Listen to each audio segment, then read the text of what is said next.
Welcome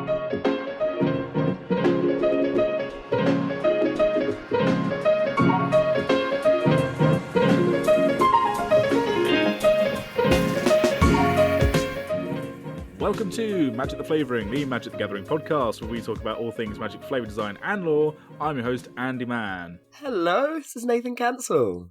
Hey, Back, it's bitches. Nathan. Hi. I could see you smiling as soon as I started doing a little intro. I could see your little face smiling. It's cute. Yeah. It's Welcome to been a season while. 2. Thank you. It's good to be here. It feels a bit different. Yeah, there won't be a little... I've dropped the sort of Andy Mann intros before I speak in season 2. So if I've got a guest on, you've obviously been listening. Of course. You've Of course. Yeah, I've been doing like a little sort of Mark Maron style, like here's my 5 cents on the things that have been going on in Magic, because like we recorded a few of those like interviews like completely different times, and so I was like, oh, here's my little catch up. Anyway, here's me talking to so and so.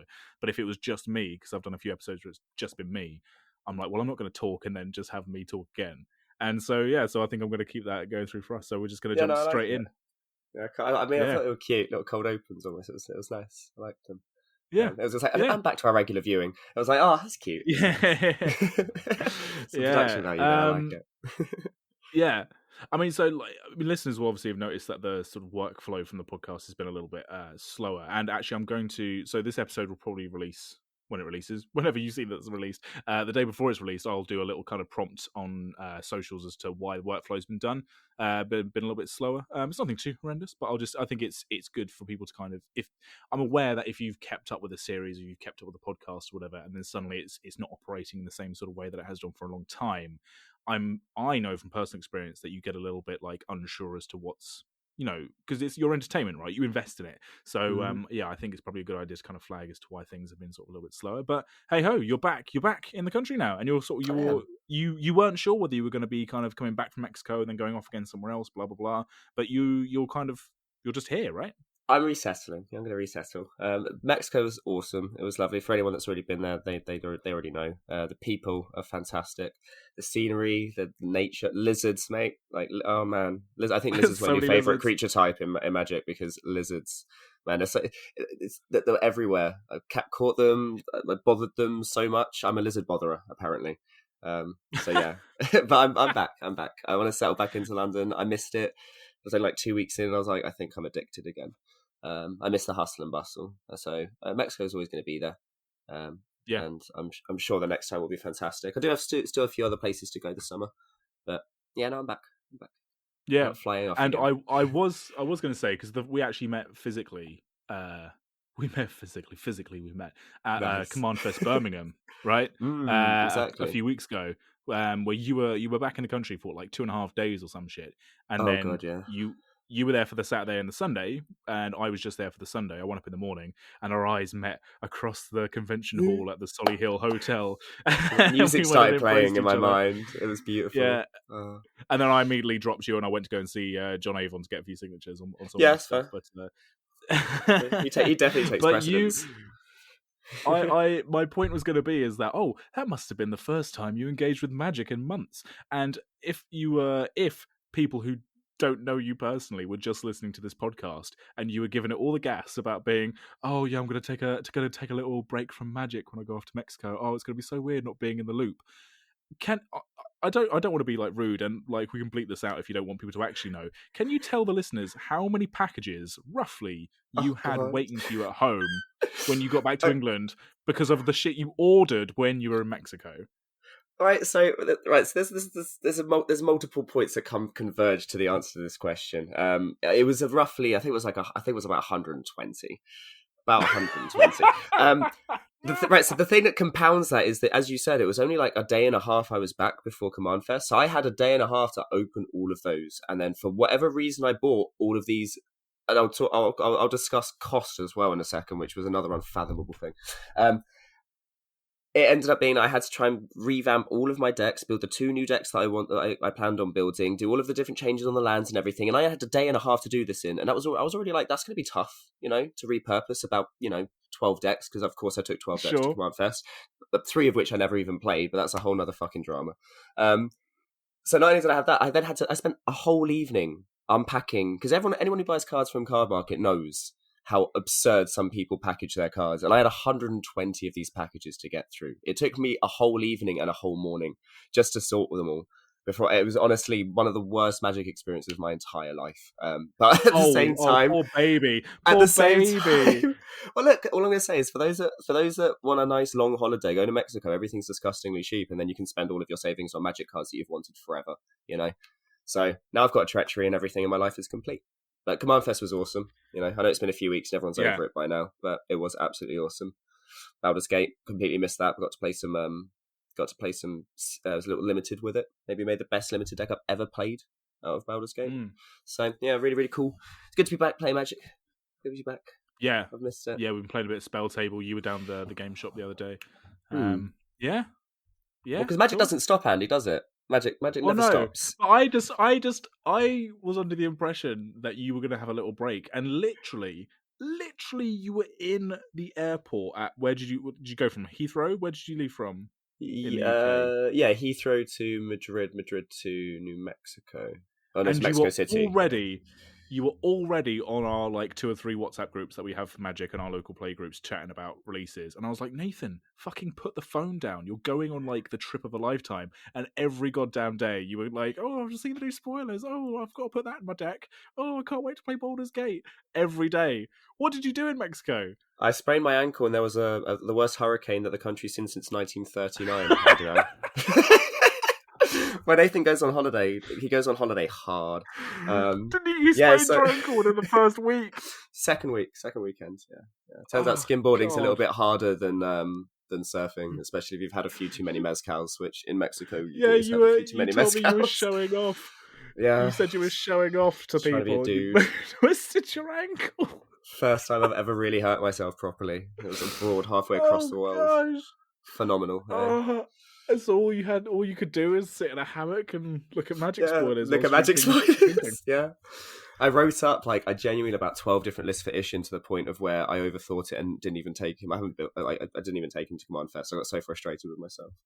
It was ridiculous. Never overthink decks or build decks in theory. This is something I kind of want to talk about maybe in a full episode down the line, is about theory crafting versus crafting from your actual collection and kind of the difference of how flavor and stuff can work. But I want to say is don't overthink your decks, because I did, and it hurts. Magic should be fun. It shouldn't be stressful. Funny. Anyway, gosh. All right, that's how my system. God. Right, today what we are actually talking about, and it's you're back on the podcast. It's just to be talking about a couple of things, and we are in an uncharacteristic spoiler lull. This is the kind of calm. Sorry, I know this might be triggering for you, seeing as you were in a storm in Mexico. This is the calm before the storm, right? Right. Because there's been a few releases pushed back because of supply issues and this, that, and the other, and we've been on an endless hype train, and this was going to be already a little bit of a natural bump, but Unfinity got pushed back, and we also have Dominaria United coming up. Now they have shown spoilers, and they have given us little teasers.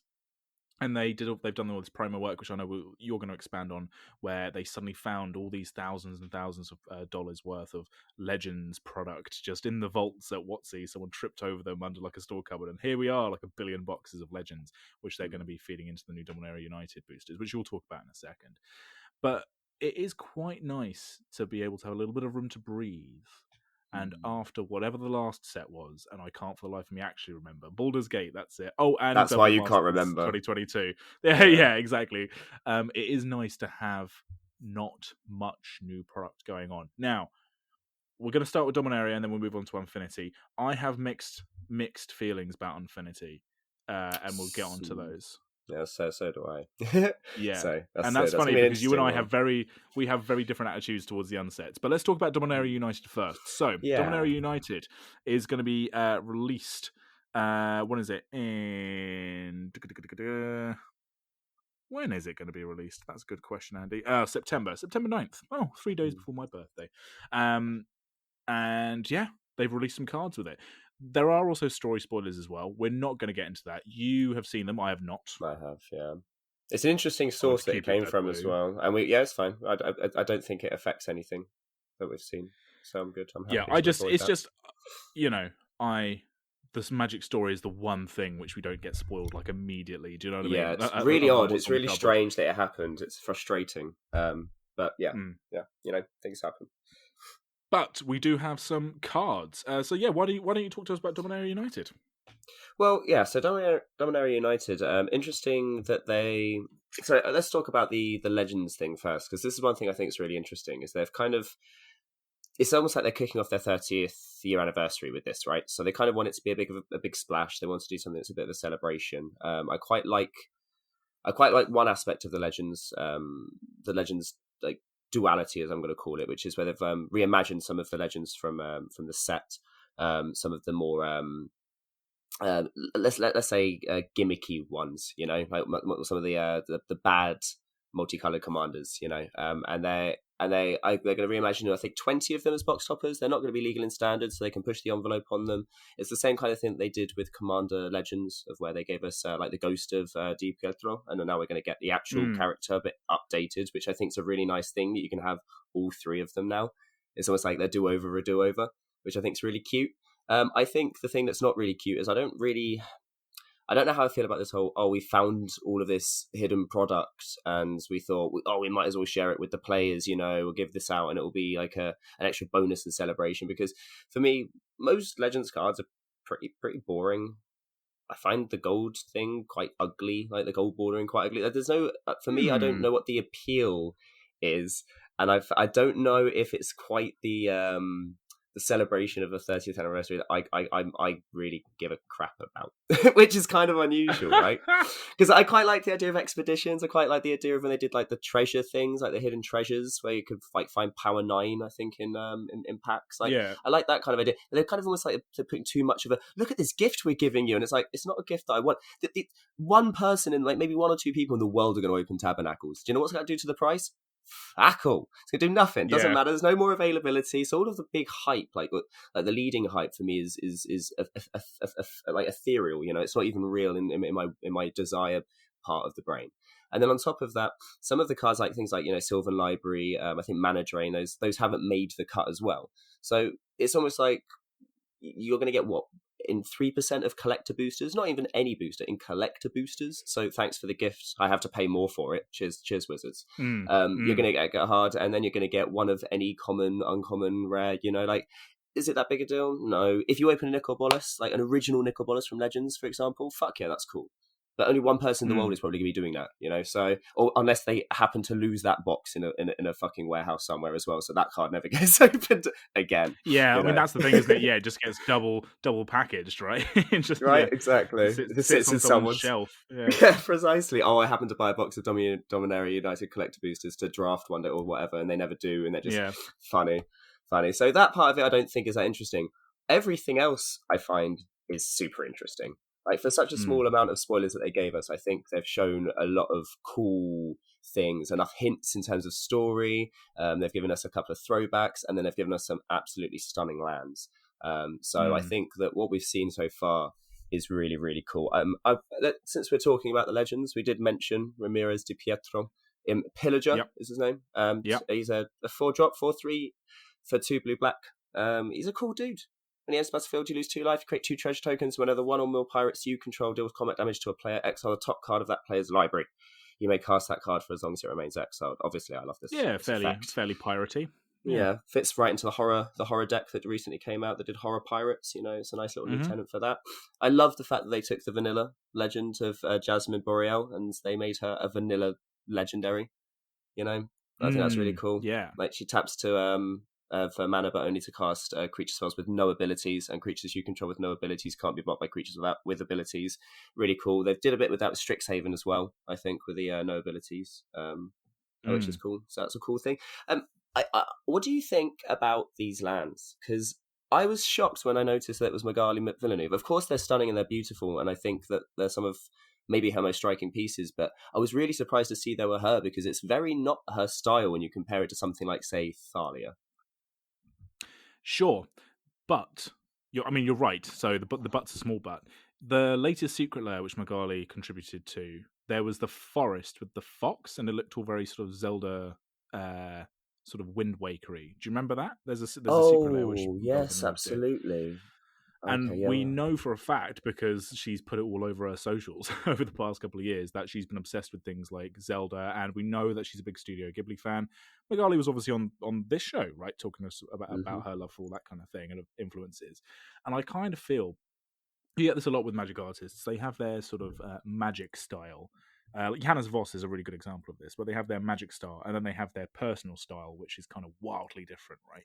And I sort of feel like this is Magali's other lead-in, but she's never had the chance to do it on Magic until now.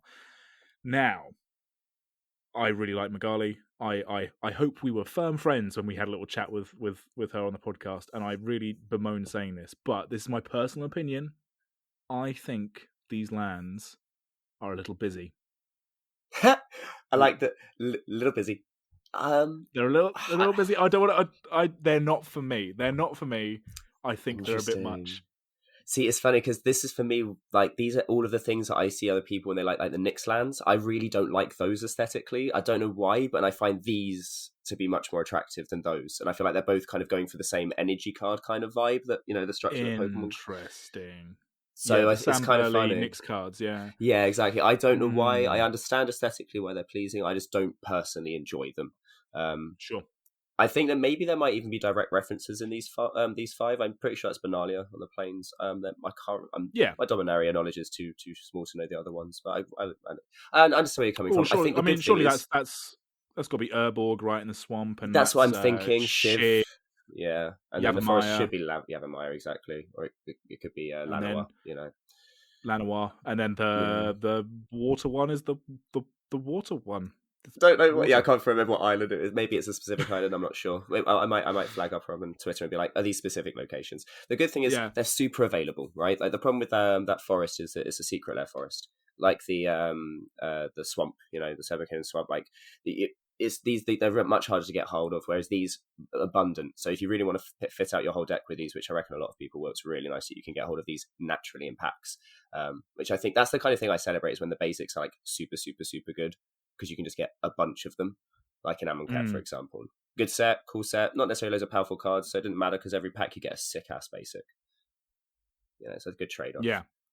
I agree. And I'm also, by the way, I'm not someone who's getting fatigued by a lot of the full art lands. Like, I know there are some people that are kind of a bit upset that Unsets and Zendikar sets were the only ones which had full arts, and now almost every other set has full arts.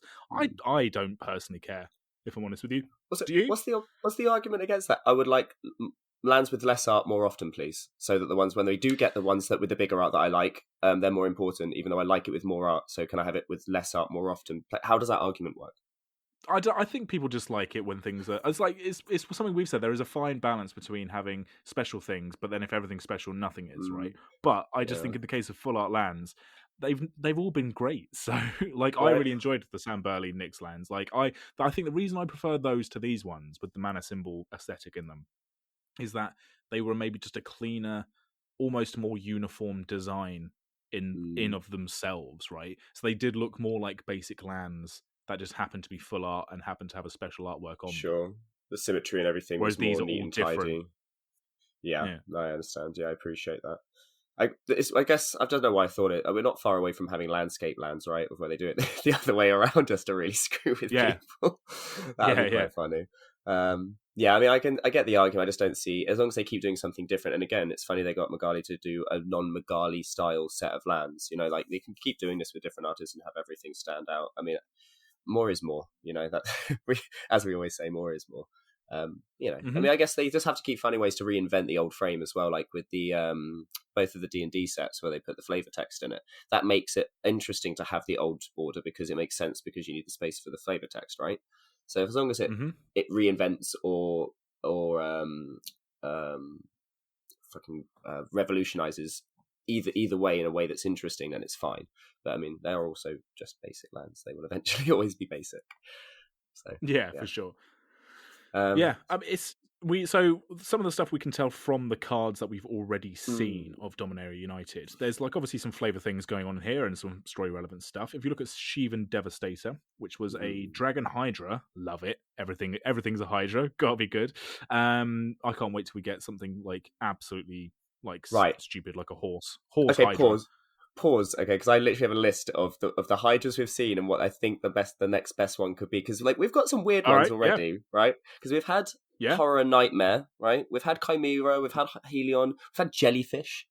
Although it wasn't Yeah. the head part, so I feel like that's cheating. We've had the goat, obviously, Capricopian. So I was thinking, right, what's the next best candidate? Sphinx would be really cool. A 3-headed Sphinx Sphinx where it tells Hydra. like 3 Oh, different that would be riddles. good. Yeah, Each head yeah. has a different riddle. That'd be cool. Bird, because it's Dodrio from Pokemon. Like, how has that not been done yet? That's ridiculous. One that I think's really, I'm surprised we haven't had yet is Demon. A Demon Hydra. Like, that would be really Well, cool. okay. Considering we've already had Horror and Nightmare. Yeah, but I mean, how sentient do these things have to get before they be like? I've been under the impression that hydras kind of need to be a bit more bestial. Do you know what I mean? Okay, Whereas sure. the demons, a Yeah, bit more, you don't do you want know them what I to mean? be Like you couldn't get humanoid. human hydra, like that doesn't work. Do you Oh know what I god, mean? that's just a multi-faced centaur. Oh, that's awful. Oh Nathan, no, stop thinking. Right, cool. Frog. And I think Imagine a that's frog hydra. frog hydra. God, I mean, they've move done on. what, turtle hydra, haven't they? Yeah, they did a lizard one with a whip tongue. I think that's cool. I wouldn't mind seeing like a leviathan one, like a an underwater hydra. You know, I think that'd be quite cool, considering the name is like a hydra and hydro. And then also the other one I thought would be cool is basilisk. Imagine having like the petrification ability on multi-headed creature. Like that'd be cool. That'd be cool. That would be cool. Anyway, that was the side bit of hydras. No, carry on. I'm glad. Yeah. We could talk all day about fucking hydras. Hydra be great. There were the flavor text. Sorry, on Shivan Devastator reads. There were many reasons why Shiv was not high on Sheoldred's list of places to conquer. Big fiery reasons. So Sheoldred's on Dominaria. Yes. So straight up, clearly on plane. Not hiding that. Clearly on the plane. Love it. Great. I was under the impression Sheoldred was defeated somewhat the last time we saw the Praetors. So the last thing we heard of her was that her realm had been conquered, but there was no same thing with Urabrask, but neither of their fates were set in stone in terms of what happened to them. Right. I was more surprised to see Urabrask alive than Sheoldred. Had they been smart about it and really kind of done, I think what I like to see is like the deep lore on the Phyrexians. The Still Thanes always were in a fight for control, so I wouldn't have minded seeing like Geth or something to show that the Black Praetor role is so capricious that it can just kind of move around based on who has the current, sway, especially since Elishnor might be against having Sheoldred still in place. But it might mean that Sheoldred's even more subjugated. It might mean there's some more nuance there. Who knows? The fact that she's on plane though is kind of a bit scary because it means they've kind of perfected their interplanar travel stuff.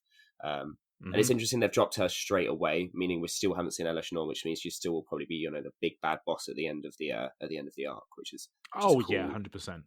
Also, isn't it cool 100%. That a Praetor's scared of dragons? I like the fact that it's scared of a dragon hydra, because I fucking would be, but even like a Praetor is, like even a Praetor's like, you know what? Let's just wait until we get like Phyrexian oil arrows, we can just fire it and complicate you that way. I'm good with messing with you. Like Dominaria is a big scary place. It's got some powerful shit. I feel like that's the thing that I really want to see in this set.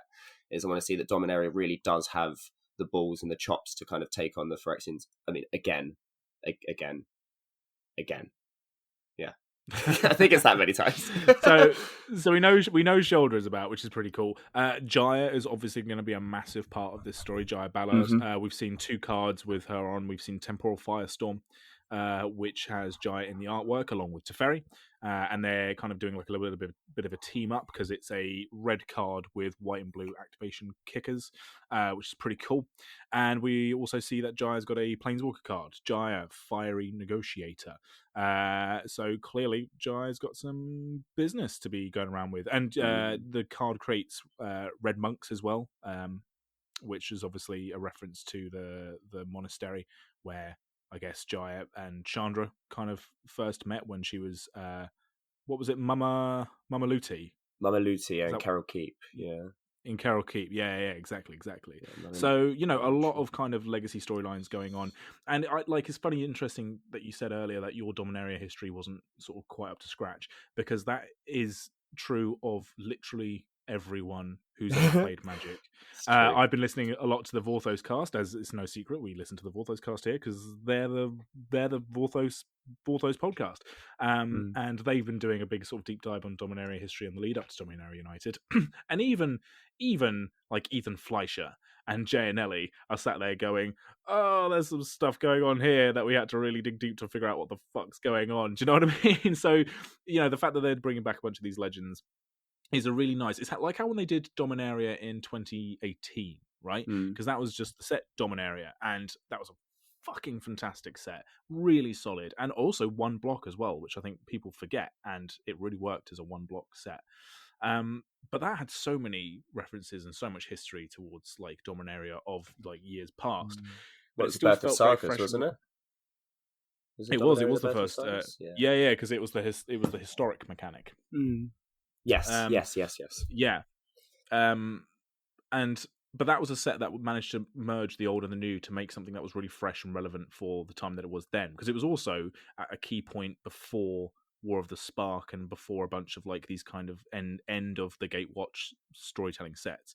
So I just hope that they're able to pull off a similar thing with Dominaria United. I think Dominaria United is a bit more story starting, if you like, because it's kind of, it's leading into, it's ramping up into something bigger than itself, I think. But I hope that they're able to, they don't just get lost in this idea that, they had this, we found a whole bunch of boxes of legends and like we've opened them up and look at all this history of Magic, and lots of people are sat there going, we don't know about any of these. Who are these characters even? You don't even know. So I hope they don't get lost in that, right? Sure, because it's a launching point for the new arc, but then it's also trying to do a throwback kind of. I guess that's why it's the 20 box toppers, right? If they're not technically in the set proper, it kind of lives as almost like a supplementary of. Not only are we showing like the next chapter in Dominaria, but we can also give a look back at one of the older chapters that people haven't experienced before. And I guess if we had wanted the set to feel more legendary without having too many more characters in the main set, then you can add all of these old legends and give them a revamp and give them a time in their sun in the sun, because only a few of them were even possible as viable commanders, right? So you actually get to maybe even have your pride and joy since 1995. You get to use that again, but as a better card. So I think but I understand what you mean. I feel like they need to not overshadow the gravity of what this set's going to be setting up going forwards, because a full block arc is the biggest they've done technically outside of what Lorwyn. Because we had the Lorwyn, Morningtide, Shadowmoor, Eventide. So that's pretty big, the fact that they're doing that. And I wonder how it's going to operate as a block. I wonder if it's going to be drafted. I think it's still going to be drafted as individuals, though, right? Even if it's an arc. So, yeah, we're talking... What are we talking? We're talking Dominaria United and... What's the Brothers other War. in this block? Brothers War, and then we don't know the name of the second two. I think we find out in like a couple of weeks' time what the other two are going to be called. They are. Start. It is continuing on through. Yeah. Because one of your worries, I think we were talking about this at Command Fest Birmingham, is that one of your worries, and this is me, you're here, you can literally talk for yourself, but you were saying to me that you were worried that they were going to kind of bait and switch it, and that the Brothers War set was going to kind of interrupt the story, and they weren't going to come back to it. Like, what was your concern? Because it got proven wrong straight away, but you were worried that they were going to do something, right? Yeah, I was worried that it was almost like a that the jump back to Brothers War was kind of going to, as you say, like stagger the story. So it'd be like, right, so that's already going on, but wait, pause. And then we find out something in the Brothers War. It's almost like they found a clue or something in the story, and then you go, "What's this?" And then we get a set explaining what it is, even though it's not relevant to what's going on at the moment. But I think what's going to happen is the other thing that I was kind of worried about, because it's hold your pants, hope you get it right, is that I think they're going to do timey-wimey, jumpy-backy stuffy, which is fine. But I think because if it's a 4-set arc, I don't think they would say that with having a random set interrupting and being from a different time just to explain a MacGuffin. I feel like that's not something they would do. Like a pocket story within the story seems silly. I feel like they would want something that has like a through arc, especially if this is going to be maybe at the end, like the end of the Phyrexians, then you kind of need to give them as much current relevance, because if we just jump back to the Brothers War, nothing that's happening there is actually matters because it's already happened, so we need to make sure that whatever that is happening is part of the journey our characters are taking, is actively present in the third and the fourth sets as well. Like, it needs to have ramification, needs to have an arc that goes through it. It can't just be, and now for something completely different, and now back to our regular viewing. I don't think that would work. I think it would be really jarring for newer players coming in as well, because they'd be like, well, what the fuck's all this set going on? Like, what's all this? Who are these characters? And you'd be like, that maybe might have been the right idea. So, yeah, I don't know. I think it's going to be fine. I have faith. I have faith I'd have more faith than I did I about think it's War going of to the be good. Spark. I think it's going to be good because if you look at some of the box art, I'm looking at some of the key art for the set boosters and the draft booster boxes for Dominaria United. The key art is always a really nice place to look for, sort of signifies as to where the set's going to go or the kind of tone of it, right? Because there's the advertising for the game. On the draft boxes, we see the key art which has Khan, Joda, and Shana, who was Shana Sisay's legacy, so a descendant of Captain Sisay. So it's cool, and the Weatherlight's also in the background, still nice and going. So there's a good chance we'll see Joyra as well coming back, and indeed the rest of the new Weatherlight crew, which I think I said in an episode a few weeks ago, probably months now, that I really wanted to see those characters return as is. I don't want to do any bollocks where it's like, oh, half of them went off to do other shit. I want to see Tiana, I want to see Arvad, I want to see fucking Slimefoot, I want to see all the gang, the full back. crew, Raph, yeah. The full crew, they were a cool bunch. They had a good dynamic. Let's get them back. Let's have them have like different legendaries and maybe have like slightly different events. Maybe a new. We've established our cast, right? We don't need to introduce another cast at this stage of the game. Really cool. So I hope we see them again. And then on the set boosters, we've got Ajani and Liliana. Now, here we go. Right. Here's the thing with Liliana.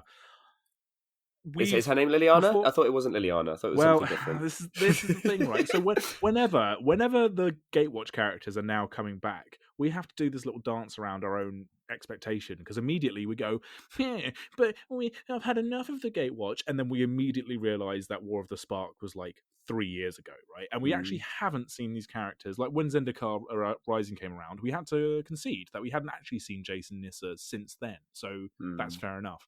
Liliana was another one where it was like, okay, she was Anna Ehora at the end of whatever the fucking book was. And then in Strixhaven, she comes back, she's Professor Onyx, and that's really cool.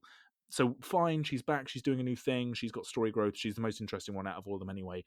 To see her back on the key art, and she's in her like classic Liliana gear, and she's got the headdress on, and I'm just like, oh, but this is going backwards. It's a bit throwback, isn't it? It feels like, let's get the old band back together, because obviously Ajani and Liliana were like the original black and white figureheads, and obviously Chandra and Jason's going to be there. Poor Garrett, we have no idea what Garrett's doing. Oh no, he had the kids, didn't he? He looked after. He was babysitting for a while, and now he's not babysitting anymore. Yeah, I'm surprised he's not here. Yeah. You watch they bait and switches, and they suddenly get Garrett involved somehow.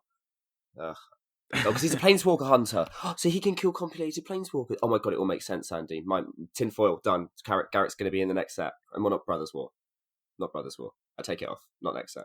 Anyway. Unless they send him back, they send him back Terminator style, and now he's like a planeswalker. Terminator, oh, he would be the perfect Terminator style. He would be the perfect one going back to the Brothers War. Yeah, that's awesome. I've also just realised how similar are Garrett and Vence's helmets. Pretty similar now you think about it, right? Yes. That's annoying. Anyway, talking about leading big characters, because we got that Temporal Firestorm with Jaya and Teferi, it stands to reason, I think it was confirmed, that there will be a cycle. So we've got a muse. Are they all going to be Planeswalker duos? Or are we going to get maybe some of like Raph and Joyra doing one or something? Because I've lined up a prospected list, but it's only Planeswalkers. But as soon as you started mentioning Raph and Shiana and those kind of people, I was thinking maybe they also get some magic, maybe they get to do some team up spells. That'd be quite good. Legendary creatures, like say, imagine like Joda and Joyra, because they had a thing in the past. Imagine them doing like a combo spell, or having one of our planeswalkers doing a combo spell with a legend. Because as it stands, I think it only works that the Absalom one would be Ajani and Liliana, that we've already seen them together on a packet anyway. Mardu one, I guess, would be Chandra and Kaya. Maybe is Kaya going to be here? We don't know yet. Like, surely, I mean, how much are we uniting is the question, right? The team can't be another War of the Jason Spark, Arlen. Yeah. But, I mean, is Arlen still? Arlen's invested, right? She's part of the whole Moonsilver thing that Teferi was doing, so she's going to be about. So I imagine at least all of them are going to be, and then I've got a nice one for the Sultai one, and that's Tamiyo and Tezzeret for the bad team. Ooh, that's good. Yeah. Right. Complete the cycle with an adversary one. That's precisely. Yeah. As long as I don't put Khan on one of them, because no matter what he's on, he'll be broken. Then we're fine. And plus he's colourless, so you can't really do like a colourless one, right? Thank God you're back on this podcast, mate. This podcast has like dropped so many IQ points, magic words. And now you're back on giving me the fucking cycle of cards that are going to be coming out. That's so cool. Well, I mean, I feel like I fumbled the beginning talking about getting angry before I had a chance to form my thoughts. But now we're getting into the nitty gritty of mechanics and stuff. I mean, yeah, I'm here. I'm back, baby. It's good. Yeah, I like what I've seen so far. I wasn't particularly hyped for Dominaria United. I think I was just kind of like holding back my excitement until it kind of got closer to time, because we've known about it for a while and there's been so much stuff that's come out since then that I also wasn't super excited about. That now it's kind of like I get to open that jar and go, oh, I do remember how good the last Dominaria set was. I am really excited about the culmination of another story arc with a bunch of different things that I think they've handled a bit better, than going into War of the Spark. I mean, I don't know. Going into War of the Spark, they handled a lot of the things that led up, the puzzle pieces falling into place. They did it quite well. We haven't really had any reveal yet with any of the Phyrexian stuff, so I can't really comment on if it sticks the landing, but it does feel like this moving up in gears is really cool, considering we've got another 4 sets to get through to kind of get to the culmination. Because if you think about it, by the time we get to there, it's already been set up all the way since back before Kaldheim, So it's if we're truly talking, we're talking all the way back in Mirrodin. So yeah, Well, yeah. So yeah, I can foresee right after. I mean, we'll see how we feel after Brothers War, Dominaria United, and whatever comes after. But there is I guarantee there's going to be large sections of the community that are going to be like, oh, well, that Phyrexian story arc took no time at all. They built up War of the Spark over loads of sets. And then you remember, exactly, you're right. They've been doing this since Kaldheim. And think of all the sets that have come out since Kaldheim. They've been doing Strixhaven's in there. Do you know what I mean? Like, I think they have given this storyline the legs. If they are doing another 4 sets and it does finish there, that would still be far more than enough time for one story arc. Precisely. I think people are so het up, rightly so, because I am one of them. Rightly so, because I'm one of them. As if because I'm not so about it. What statement right. Out of context? Yeah. That's fantastic. I think that's a t-shirt. People are correct to be het up about this, because I am. The fact that one set blocks are kind of doing a little bit more harm than good in terms of the narrative of the story, right? Clearly sales are through the roof, so whatever. But I actually do think that not having a Praetor in literally every set, like, remember when we thought Jin-Gitaxias was going to turn up as the headmaster in Strixhaven, and they didn't do that? They didn't do it. That's actually kind of cool, and they have taken their time, and they have built things up. Obviously the landing, not even the landing, we still got to get through like the second half of the second act, if you like. We're still not quite to the last leg, so the last leg will be kind of Brothers War, then whatever happens the 2 sets after. So we're still ramping up to the third act here, and hopefully they'll stick it. It looks like they're doing a pretty good job, I think. Anyway, well, I mean, the Tamiya cliffhanger, I think, was like the one thing I remember feeling like that ripple in the Magic community of like, oh shit.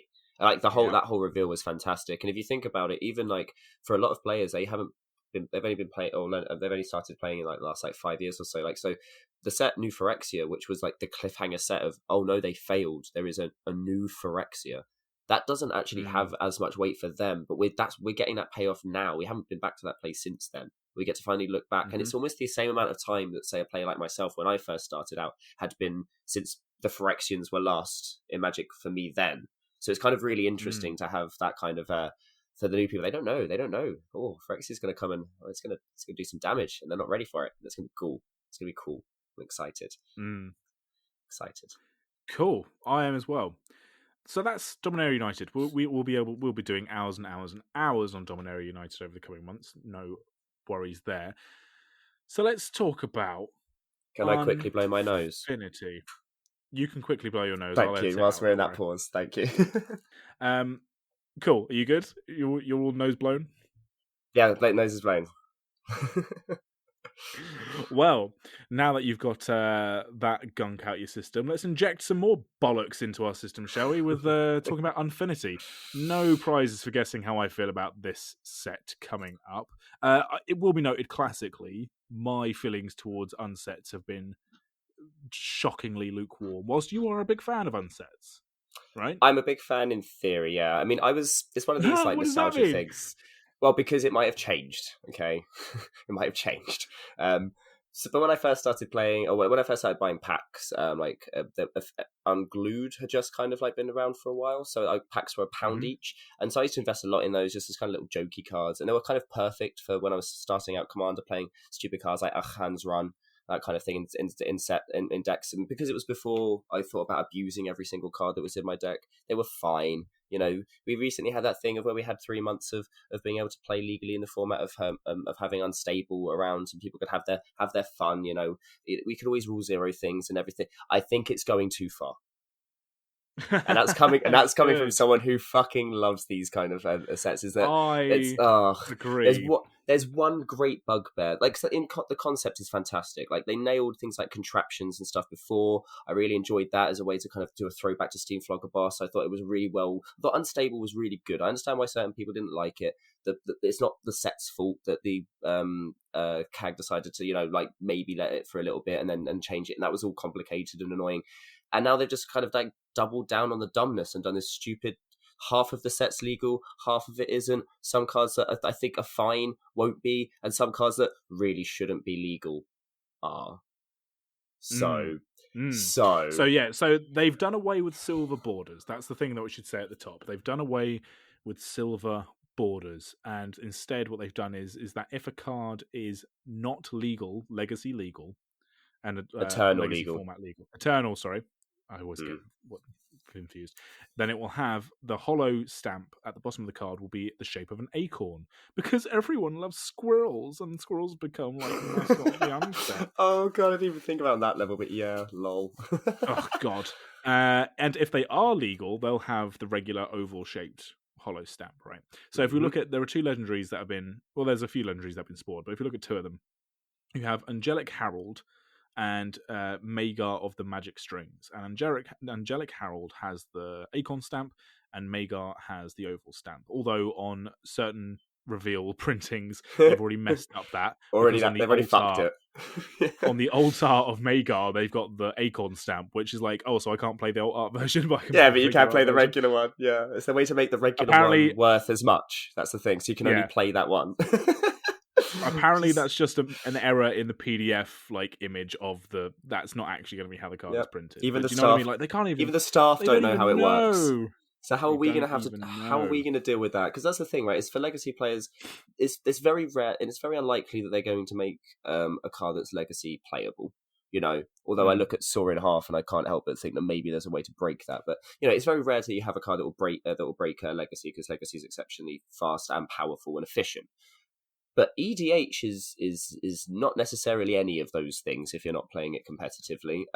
So I feel like there's certain things really shouldn't be able to be okay. And the problem is, not only is that certain cards are going to be controversial to play against, some players are going to end up playing cards not realizing they're not supposed to. They're going to build their decks around these cool, like really cool interactions. Because that's the thing that frustrates me about these sets. Is for years they've always had these really cool, quirky effects that you can rule zero, but realistically, if there's always going to be that deck that breaks it, and then you can just have to turn around and go, well, it's Mm-hmm. not legal, so stop playing it. Mm-hmm. But it's going to be really hard for players that build these really cool effects for then, like 3 games in, or going to the local game store, someone leans over and goes, "Oh, actually, that card's not legal. You can't play that." And they go, "What do you Yeah. mean?" It's like, well, it's got that tiny little difference at the thing at the bottom, and their entire deck Yeah. then doesn't do that cool thing that they wanted to do. Like Killer Cosplay, it's a really cool card. I can imagine why someone would really want to play that card and build a whole deck around it. Sorry, you can't. And it's really annoying when you're Yeah. looking through the card, and it's the last thing you see. So you read the card, you go, "Oh, that's really fucking can't play it." Yeah. Great, like that's Yeah. stupid. This is the thing. There's two big things with this set, which one of them is the new change, and the other one is how I feel about unsets in general. The new change of getting rid of the silver border and instead replacing it with this hollow stamp, in practice, solves the issue. And like, this is the thing, like, they can't do wrong for doing right, I suppose, because the big thing about Unstable, you're right, is that people were like, well, hang on a minute, if we just say that, you know, all but these two silver bordered commanders in this set are playable in EDH, because there was only like one or two that people thought were really I think broken. Most of them Grand people thought were Calculon fine. is just stupid. Yeah, so Yeah, that was definitely a shouldn't be no. allowed. Yeah. So they were like, well, let's make a difference and let's see if we can make a change. And obviously, WotC, keeping their ears to the ground because they want to keep Commander players happy, were like, cool, well, this is what we'll do. This is the solution. We'll get rid of the silver border. And instead of saying none of it's legal, we'll say it's all legal instead of these ones which have the stamp. And they go the other way. But here's the problem with that. the part of the charm, and this is one of the things I like about the unsets, is that they're able to get away with being silly and ridiculous because they are so clearly a different type of thing. And the silver border really helped sell that idea of going, look, these cards are for just like, fun and japes. They're not really meant to be made onto make it onto a battlefield. Even in EDH, like, it's a little bit of a push. It's almost like Now, from another universe, right? Like, yeah, it's the same game, but in that universe, they use a silver border. It felt, yeah. And I used to play a Pippa Duchess of Dice deck because that was the one that I thought was the most interesting, but also because it was one of the legends from Unstable that I thought was actually probably the most down to earth. It just did something unsetty because it was rolling dice, and the whole nature of the dice literally being the creatures, right? Like the dice became that you rolled became the token, if you like, that was the dice character that you created. But when they started making dice rolling actually a part of the game, more so in and the they were D12s AFR, and D20s and stuff. And D20s. That deck I actually like a so bit good. of a magic hipster. Yeah, like a bit of a magic hipster. I was like, well, I can't, in all good conscience, play this half silver bordered deck because Pippa herself isn't much of a problem, but there are cards in there that like force you to re-roll dice a billion times, or like like lucky. What's it? There's the enchantment that if you get to 100 on a dice roll, on multiple dice rolls, you win the game, right? Yeah, it's like chance encounter. But it was from I know what you mean. Yeah. It was, it was a little bit like Simic Ascendancy, but for dice roll. So easy once you hit the Dungeons & Dragons thing. So I took that deck apart. And so having this now in Black Border just makes, as you say, all of those broken interactions just seem far more legitimate. And it brings me on to my second point, and this is why I've always been a little bit cold with the unsets in general. And it's exemplified in this. And some people are going to love it. I personally don't. It's a little bit like Mum and Dad have written a joke book for you to go and show to all your cool friends. Like they're like, hey, we're gonna write these cool jokes. Hey, Timmy, do you want to make some friends? Well, Dad's got the best way to make friends in Magic, and here are these cool jokey cards that you can like laugh about with your mates. And it's all just a little bit cringe for me, because if you look at EDH, especially, we're EDH players, is why I'm looking at it, as being like the Mario Kart of formats. Stupid shit that you can do, like ridiculous interactions, crazy things. Stupid shit like being able to put a pair of Swiftfoot boots on a squirrel, and like the idea of like, well, this squirrel's holding a sword and he's got a pair of boots, and like that's only possible in EDH because that's the only time these cards are playable together. Blah blah blah. It's like they've done that, but they've formalized it and kind of sanitized it and been like, oh hey, we think we're really funny, and these are the cards we think are really funny, and it's all just a bit forced. I find unsets really forced, and some of the older sets as well had jokes in them that I just think are just not even funny, and in fact a little bit crass. And I'm just like, I can't. Can we get past it now? Like, Magic is already a bit silly and a bit funny anyway. Sure, I do. Yeah, I do see. Yeah, I agree. The only thing I say that might save this set, because I do think there is flavour to be found in unsets, and the reason I've always given them a lot more time is because as a kid, when you're not actually playing the game, because I wasn't when I first started playing, because it was just me and a bunch of cards, you spend a lot of time staring at them, looking at the nuance of them. And one of the things I really used to appreciate about unsets that isn't a thing now is how drastically they alter the border. They would have it like broken, they'd have like food and stuff on it, like loads of really, really cool things that made the whole thing much more flavorful. And I felt like with Unstable, the humor didn't hit for me. It felt more like they were trying to do a functional set, which wasn't the point of an unset anyway. It should be absurd, and I really like absurdism.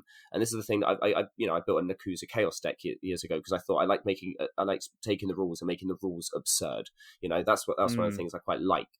So I feel like because you've got the team doing all a lot of the jokes and humor in this, I believe, are the Loading Ready Run crew. So I quite enjoy their vein of humor. So as much as there's a lot of things, there's a lot of the technical things that will happen with this set I kind of disagree with, and we'll get onto the mechanic in a second that I think is the most stupid thing in the world.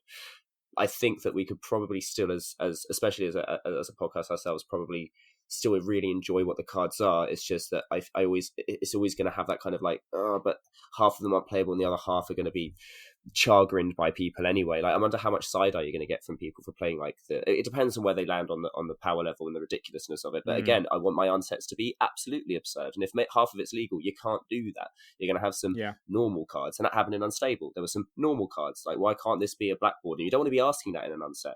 You want to be going, oh yeah, this is stupid. Why did they print this? Lol, lol, lol, lol. Because as a draftable set, cool, it's fine. But when you start mixing it in, it starts, again, the absurdism, it's diluted. So it's not absurd, it's just weird.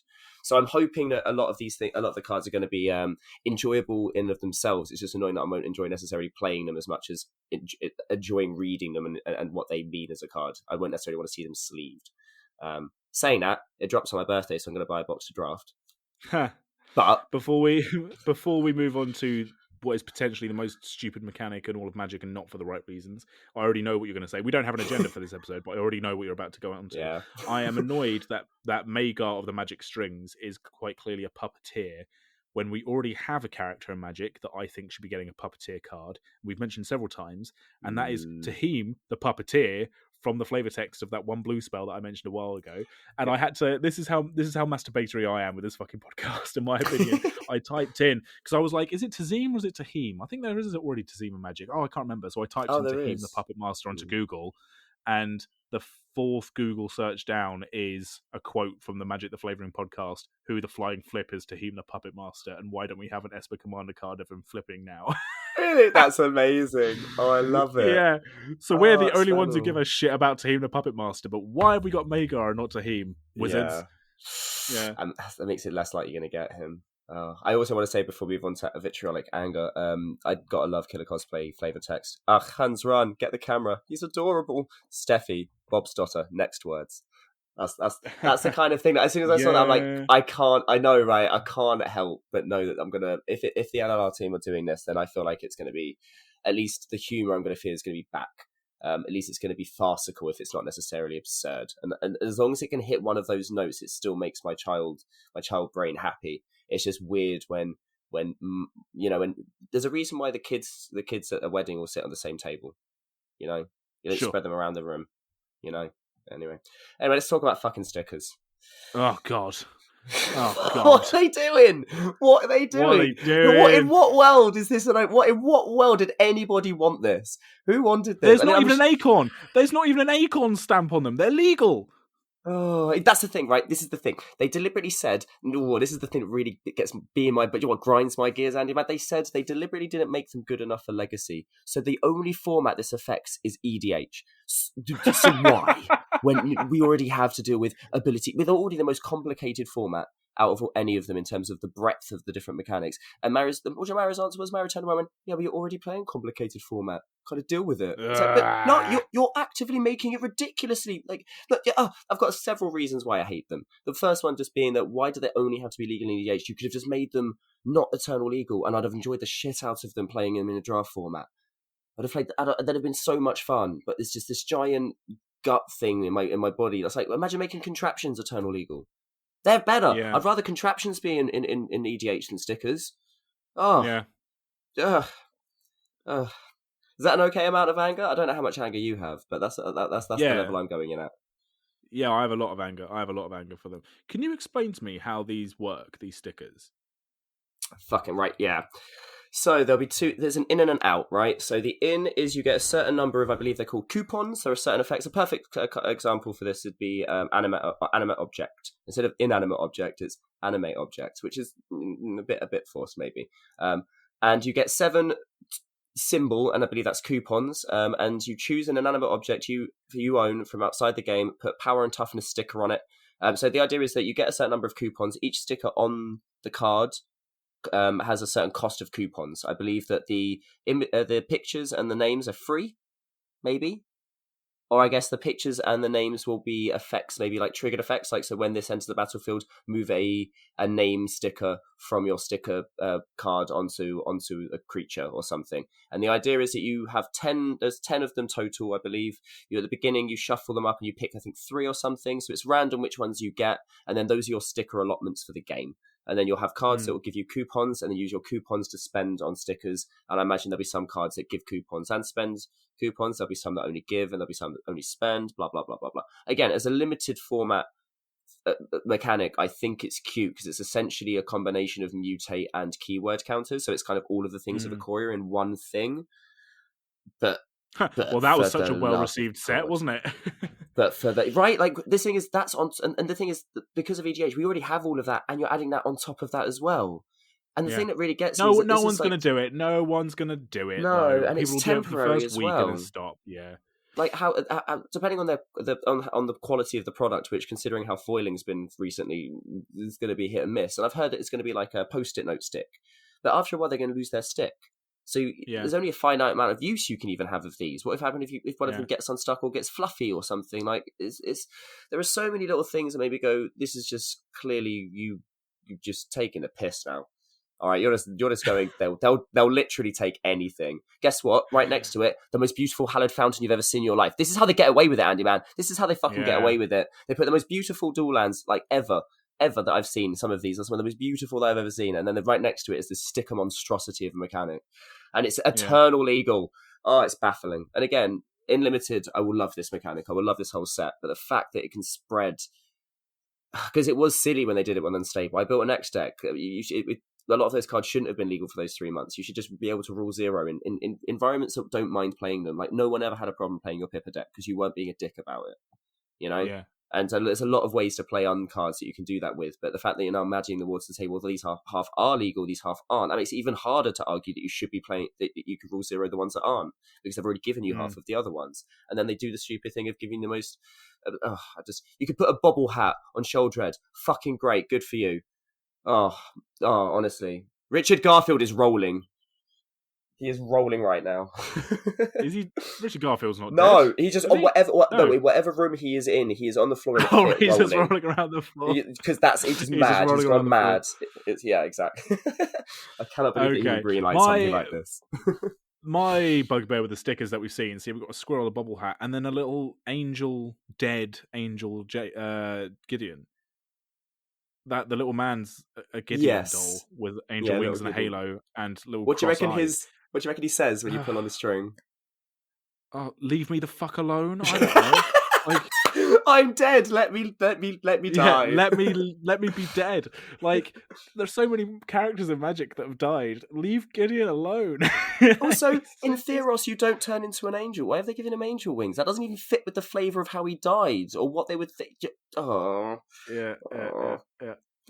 Oh well. Oh well. God. My favourite of the Shocklands is the Overgrown Tomb by was it Cliff Childs? Yeah, Cliff Childs. It's like the derelict spaceship with all the fungus growing on it.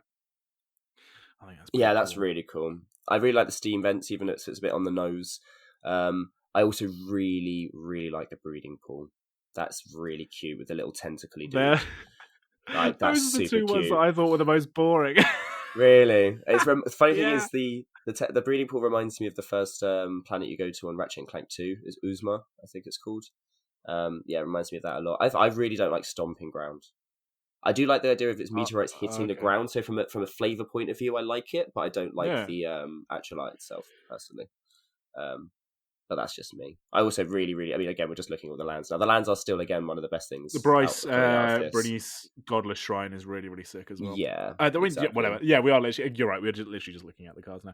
Well, and that's also the problem is that's what they do. They're distracting you with the lands because the rest of it's bullshit. But here we go. Whatever. Okay, cool. We got through. The United's coming out. It's fine. Yeah.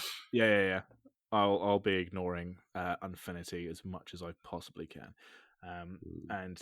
Yeah, if someone I was gonna say if someone brings out a sticker deck, I'm gonna rub fur on the back of their stickers. But that's literally damaging their product. And they can play it if they want. This game's not all about me. I shouldn't be vindictive and petty. All I'm saying is if you do play a sticker deck, I will be very tempted to lick the back of them. That's all I'm saying. I won't do it. I'll just be tempted because you shouldn't be playing with stickers. You shouldn't be playing with stickers. This is a game of Magic. What are you doing? Like, grow up. Exactly.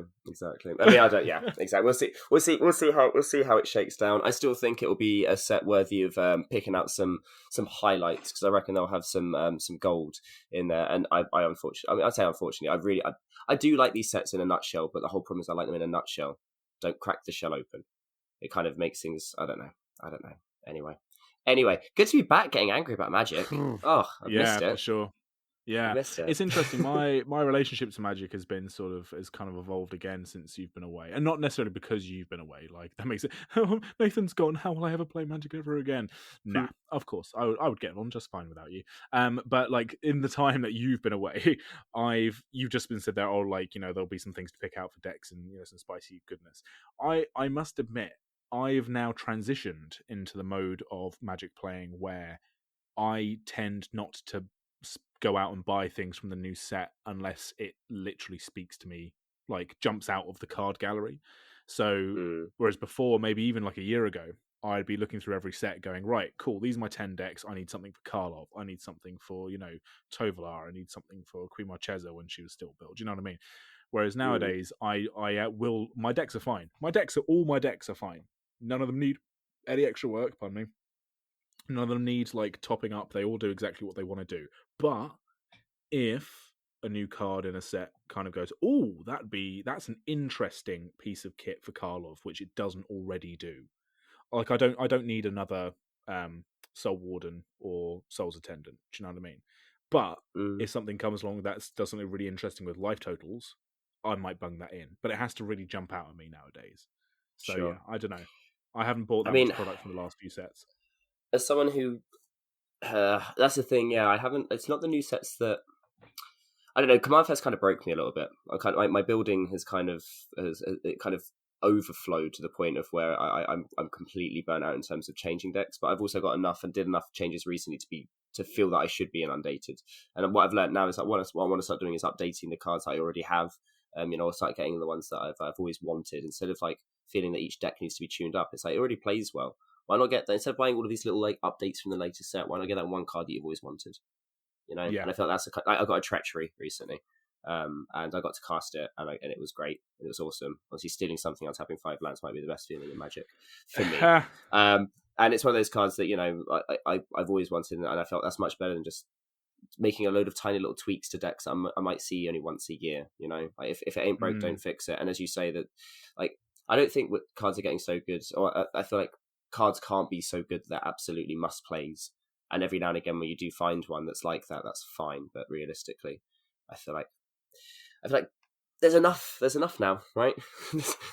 There's enough. We could stop. Yes, we could stop. We can stop now. Which is worrying, because now I'm at that point. I'm at that point where I don't really want new decks, but there's only so many cards the decks can have in. So there's only so many cards that aren't movable. And then when the new sets come out, what do you do when you want to build a new deck? I don't know. I'm having like a Magic midlife crisis, I think. And the stickers is not helping. Yeah, sure. So, but yeah, no, I feel you.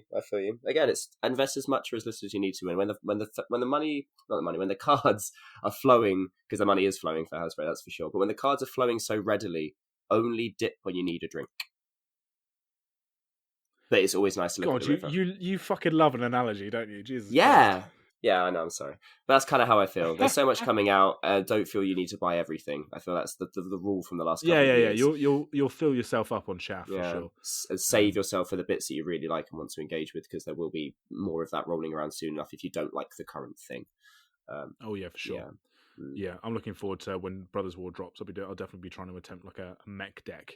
Or like sort of like a diesel punk kind of thing. Yeah. I'm interested to see them modernize the old war machines, because they got annoyed with as I say, they got annoyed. Who am I talking about? They got annoyed. But with like the eponymous they, like with Warhammer and getting like and having a few like futuristic things. Obviously, Infinity's got some spacey kind of themes. It's going to be interesting to see people piss and moan about how can you have these robot things from the future? It's like this is a past. That's set from the past. You doofus.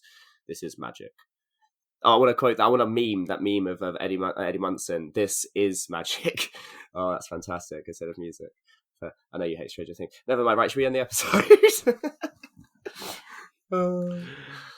All right, let us know on Twitter at MT Flavouring how you feel about Dominaria United or indeed Unfinity. Have we both been a little bit grumpus about the super cool, fun, really exciting, super jolly, happy, whimsical set that is Unfinity and all the hard, wonderful work that the art direction team and the play design team have put in?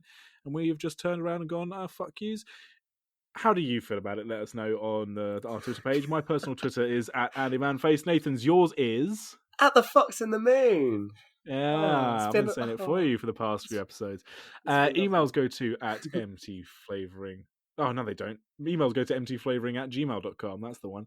I watched the film Krull for the first time last night. Just talking about it, you just popped into my head like futuristic things in like future and sci-fi and fantasy. You ever watched the film Krull, the 1983 film Krull? K-R-U? No. Though, yeah. Oh my god! I bet you'd recognise it. As I'm getting flashbacks. Yeah, no, I haven't seen it though, but I do recognise that alien, the Cyclopsy dude. Yeah. Oh god, is it good? £2 on YouTube. Just go watch it and tell me what you think because it's a hell of a thing. Yeah. Okay. All right. I guess you'll find out next time how that goes. It's a film that you both absolutely believe and also can't honestly believe came out after the first Star Wars film. So that's all. Okay. What's this Kraken dude? Okay, cool. This looks interesting. I like it. Yeah. Awesome. All right. Well, all that remains me to say is thank you so much for listening. This has been Magic the Flavouring. We'll see you soon.